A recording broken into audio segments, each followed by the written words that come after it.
What's going on, YouTube? So I wanted to teach you guys how to easily find dominant 7 chords and how to play them. Okay, it's really not that complicated, and you're here because you probably think it's complicated. I saw a YouTube video of someone playing dominant 7th, and the comments were going crazy. People are explaining it with all these theories and all these different things, and that's good, but people were confused. And so I'm gonna make it so simple for you to understand it and to play it. Okay, so and the reason why you want to play it is because it adds tension to your playing. So when you actually resolve the chord with another chord, it just sounds good. Okay, so it's used in a lot of gospel, used in a lot of jazz. Dominant 7ths are dope. So if once you learn them, you're gonna up your level a little bit. So I'm going to give you guys an example in the key of G, okay? And it's going to be so simple, it's going to be ridiculous. But I'm going to first start by giving you the theory terminology first, but then I'll break it down, make it easy. So if we got the key of G, okay, and we want to play a dominant 7 chord, okay? We'll start with our root note, okay? Then we play a major third, which would be this B, okay? Then we add a perfect fifth, which would be this D, okay? And we play that together. And then we add the minor 7th, okay? So if we look at the minor scale of G,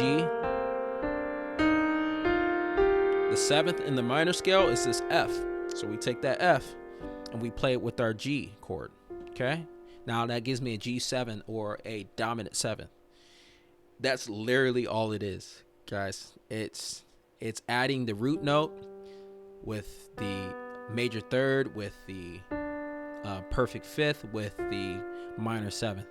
Guys, look, I'm just playing a G chord root position. That's it. And then I'm adding G minor's 7th note in there. It's not complicated. So we'll take that example and use it for a different key. Let's take the key of C, okay? I'll play C. Root note is the C with the E and the G, which is the major third, and then the perfect fifth added. And then if we look at the key of C minor, okay, the 7th in C minor is this B flat. So now I'm going to take my C chord and add that. Okay, so now that gives me a dominant 7th or a C. So instead of playing my major 7th, which would be this B, I substitute it for my minor 7th.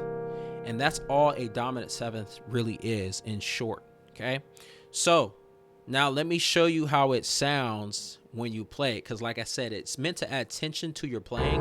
Oops, hit that. It's meant to add tension to your playing, and it's meant to resolve nicely. So now I'm going to play a progression for you, and I want to see if you can find the C dominant 7 I'm going to play, or C7. So here it goes.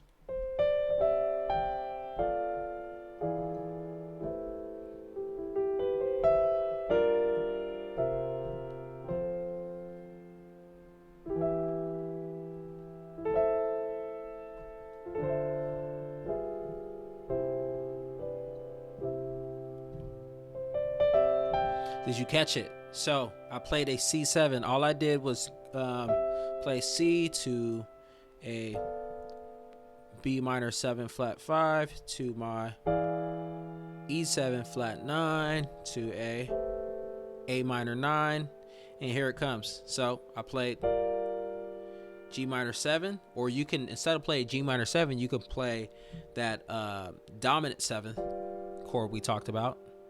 And then I played my C7 right there to an F minor, or sorry, F major 7. Then E minor, A minor, D minor 9, G13 to my C, like that. So real simple, guys. I'm telling you, it makes your playing sound dope. It makes it sound a little bit better with that tension, like I talked about. That tension, it doesn't necessarily sound good by itself, but when you resolve it, it sounds nice. So hopefully you found this video useful. Please subscribe and please like this video, and we'll talk soon. Peace.